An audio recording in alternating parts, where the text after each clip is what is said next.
Hey folks, welcome back to Biscuits Total War. This is Biscuits giving you another online commentary for Rome Total War. And today we've got a really nice 3 versus 3 on the, well, this is not the grassy flatlands, this is the snowy flatlands. But also to try and make things a bit more interesting, I brought the German faction, which I don't normally see, or I don't normally use myself. But secondly, or thirdly in fact, we've got some newish players that don't really play 31k, or in fact I've never played 31k, some of them, so it's always interesting to try and get some kind of new blood online to try and I don't know, export 31k rules to more and more people, because it's an awesome set of rules and it makes games really entertaining once you start getting some really good games on the go. Anyway, I've bought the Germans and I'm playing alongside this other player called Surena. Now, he or she, I think I played one game with them before this one, or maybe a couple of games with them before this one.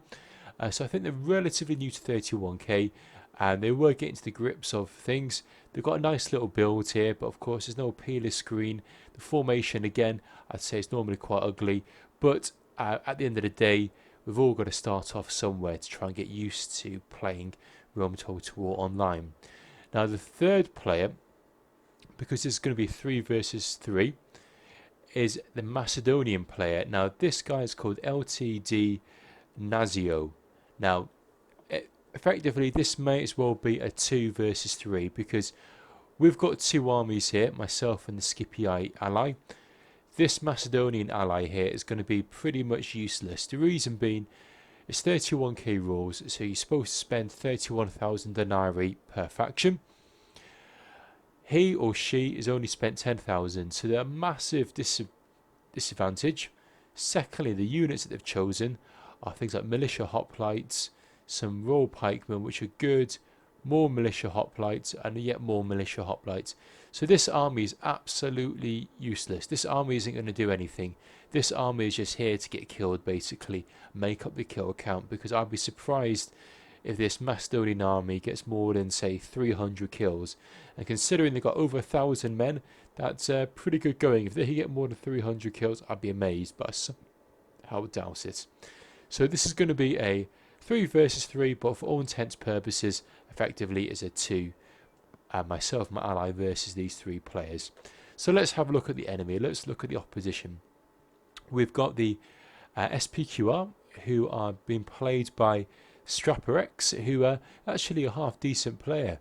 If memory serves me right, he actually plays quite well in this, and I thought it might be quite easy, but it was actually much harder than it turned out to be. And he's brought light auxilia, 2 units of light auxilia, which I really was not expecting. If I was him in the future, I'd probably bring a couple more archers or maybe more urbans, but fair dues for trying something different. He's brought some light auxilia, and he's got some urbans and a couple of Praetorian cav. The next player here is a guy called Phiphe, and he or she is absolutely maxed out their units. They've gone for very much a quality over quantity army. They've only got 2, 4, 6, 8 urbans, but I think these urbans are absolutely maxed out. And then 1, 2, 3, 4, 5, 6 Praetorian cav, again absolutely maxed out, followed by a town watch. So you know, at the end of the day, although there's not a lot of troops to maneuver, these guys are going to really hold their ground for some time. And you'll see that pay dividends later on. And last but not least, we've got the guy called 8ball, who has taken part in several of my videos recently.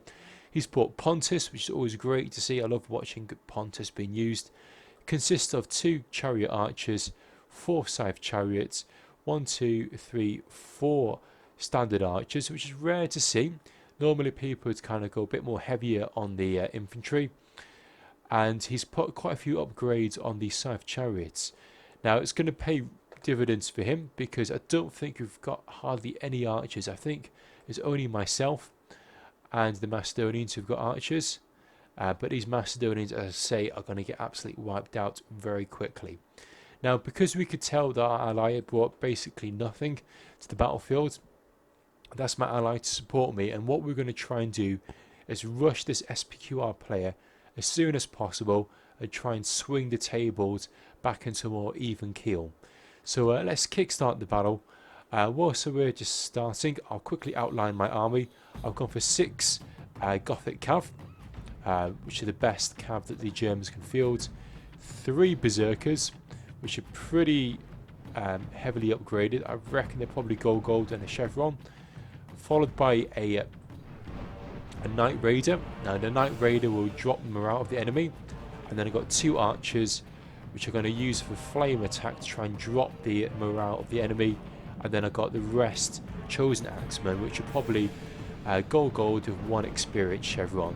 And all I want to try and do is run my guys into this army here and just try and master out them. Now the problem that I've got at this stage is that the enemy have done a good maneuver here. They've actually split their army into 2 segments. The reason being that's going to be good for them. I really want them to be boxed up. If they're boxed up, it means I can just literally smack them and master out them. But because they're all moving away, they're running away from me, I'm going to have to try and go for this side of the army and leave that one, or try and just shoot them with my archers, whilst I just pulverise these guys with my axemen. I'm going to send everyone I've got into these units, and we should be able to knock them out. Talking about being knocked out, the Macedonian army has been absolutely destroyed here. Look, I don't think the Pontus have actually even lost hardly any units. All I can see is just dead Macedonian units, and that's just because, look, when you're playing 31k, you need to spend all your money. If you don't spend all your money, you're just going to make it 100 times harder for your allies to try and help, because this is now turned into a 2 versus 3. Now over here, I haven't actually set up my Berserkers, but the problem about using Berserkers, they can just set themselves automatically. Now what do I mean by that?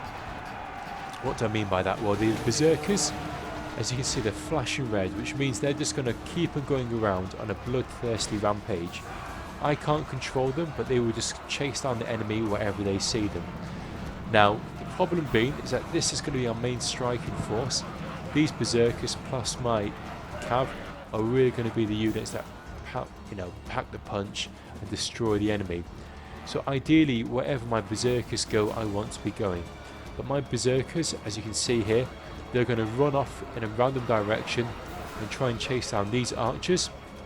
Once they've chased down those archers, which I do at any time now, they're going to run over here to these Cav units. And what will happen is the Cav will just run away, but these Berserkers will keep on chasing these units. Now, what we've managed to do in the meantime, we've destroyed half of the SPQR army. The other half of the SPQR army that split off have run over here.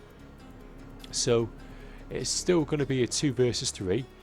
The enemy have got all these Pontus units, they've got all of these Scythe chariots and these heavily upgraded urbans. So we need to be really careful about these urbans. We can't just chase into them, we can't run into them and try and knock them out with a Cav strike. We need to try and encircle them, and it's going to take a few good blows to try and destroy these Brutii infantry units because they're so heavily upgraded. In the meantime, we're trying to put all our units back together. As you can see, my Berserkers over here, they're just running aimlessly into the distance, chasing down these Cav units. Now I've seen that, so what I'm going to try and do, I'm going to peel off one of my Cav units and get my Cav unit to try and chase down and kill that Praetorian Cav, because until that Praetorian Cav is killed and finished, my Berserkers are going to be isolated. Now 8-Ball, you've seen this, what he should do, he should get his archers here on these chariots and just send them over here to shoot at these Berserkers, rather than getting these chariot archers over here. You should really forget about this army and pull everything back, and then get these chariot archers to try and kill my Berserkers. My Cav unit here is slowly getting closer to that Praetorian Cav.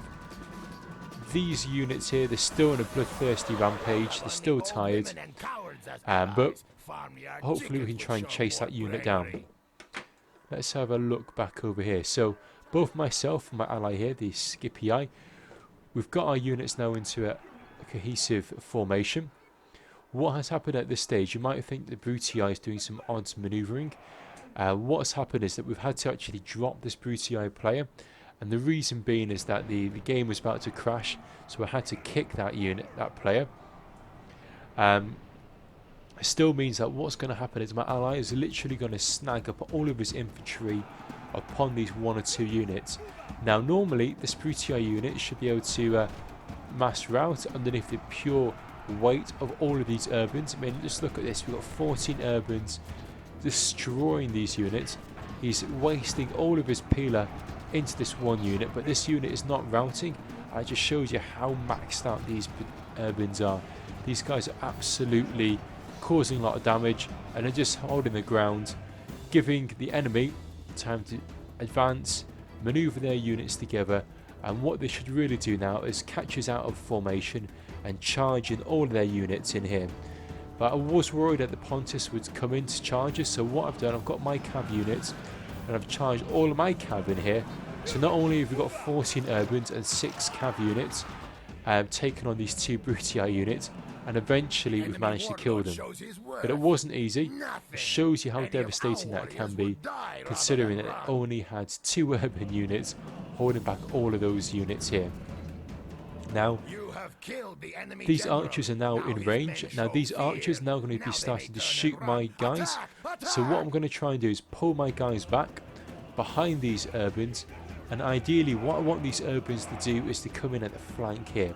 What I don't want these urbans to do is to run forward and run straight into these pikes. I want these urbans, the Scipii, to come around the flank here. They can come around the flank, we can try and outmaneuver, outposition 8-Ball, who's playing as the Pontus. But it's going to be easier said than done, because obviously I'm not controlling the Senate, the Blue Romans. So I'm going to have to really go wherever my ally goes, because I can't take on this army on my own of my axemen. My axemen are tired, they're exhausted. Now one thing that I noticed that 8-Ball's done, he's charged in his Scythe chariots. Now I reckon he thought he could try and destroy these units here and catch them off guard. Normally that would work, but I told my ally to put his units into guard mode to try and kill these Scythe chariots. Hasn't quite worked, but what he's done, he's gone into attack. But what I've done now, I'm going to charge in my cav here and try and outmaneuver and try and just really rout these Scythe chariots. And we've managed to do that. So the Scythe chariots have gone, which is good. And what we need to do now is push the pressure on and try and take out these archers here. But just look at all of these urbans which are stuck behind these units here. So if these urbans weren't here, we might be able to take on this Pontus army, especially if we were able to outmaneuver the Pontus army and not run straight into the pikes. But to make sure we can't outmaneuver the pikes, what 8-Ball has done, he's done a phalanx charge where he charges all of his pikes straight into the units, then quickly presses F to drop down the pikes and really make an impenetrable wall of pikes. Now these urbans are going to find it really tough to try and push through, so what they need to do is come around the flank here. Now to prevent the flanks from being outflanked, what the Senate needs to do here, the Purple Romans, he needs to charge his urbans forward and put his urbans on either flank here. Now that my cav's back, what I need to do is try and take out this flank here before the allies can come in to assist. But if you have a look at my cav, I'm going to charge them in, but I'm a bit too slow, because what's happened here is, look, all of the pikes have turned around. I did try and risk it, and I thought maybe I might be able to try and get a couple of these cav units round the back here, maybe cause a bit of a hammer and anvil from a side charge, and maybe cause a bit of a rout, but it hasn't worked. I've pulled back my cav units. Unfortunately my general is still stood there, and my general is now dead. Now that my general is dead, my infantry units which were on this flank here, I wanted them to come around here to try and kill these urbans. They've now mass routed, so effectively it's now turned into a 1 versus 2, and unfortunately my army is now out of it. So all of these urbans here which taken on Pontus, what they need to do is they need to pull their guys back and need to try and outmaneuver, outflank them. Some of these urbans are trying to get around the flank here, but they've been snagged up by this Brutii unit, and we already know how strong that Brutii unit is. That Brutii unit is absolutely maxed out.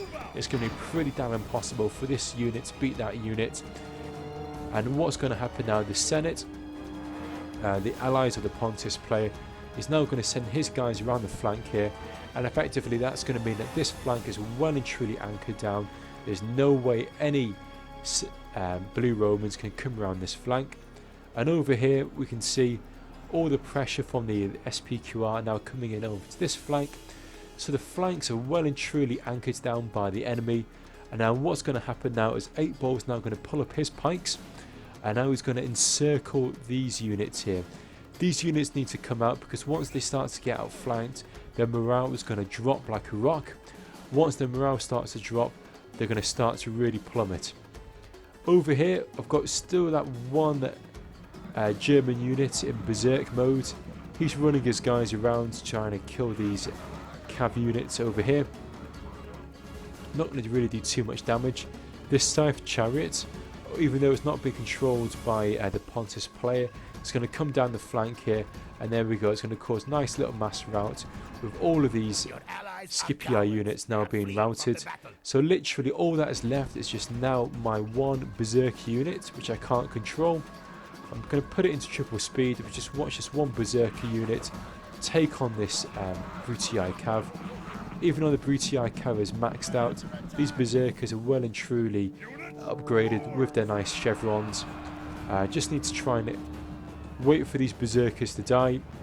Berserkers are now chasing to these Brutii units, and they should be able to hold their own against these cav units.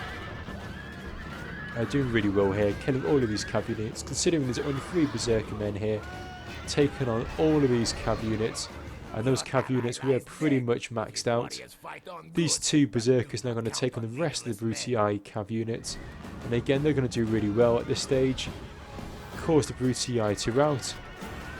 But unfortunately what's going to happen now, the rest of Pontus are now going to come in and destroy the rest of my Germans. There's only one berserker left, taking on all that Pontus army, and unfortunately he's now dead. So well played to the opposition, really well played to 8ball, and really well played to the SPQR. You know, it's really some good teamwork. Again on our side, we could have maybe won that if potentially the Macedonian player hadn't brought diddly squat. The Macedonian player got 156 kills, so even though they deployed 1,369, only got 156 kills, which is pretty poor. My ally and myself got in about 1,000 each, but 8ball got in 2,394 kill. That's pretty much absolutely decimating the Macedonians, which would have been fairly easy to do. But he did really well, nice little manoeuvring with his pikes. Not always easy to use Pontus in 31k. And if we have a look at the other 2 guys, Phiphe and Staperex, they got in roughly about 750 kills each. So well played on the opposition. Anyway folks, I hope you enjoyed that, seeing some relatively new 31k players in the battlefield, in the 31k arena for Rome Total War. As always, don't forget to like and subscribe, and don't forget to leave a little comment. Always enjoy reading your comments, and I'll catch you guys soon for the next instalment of Biscuits Total War. All the best, and see you soon. Bye now.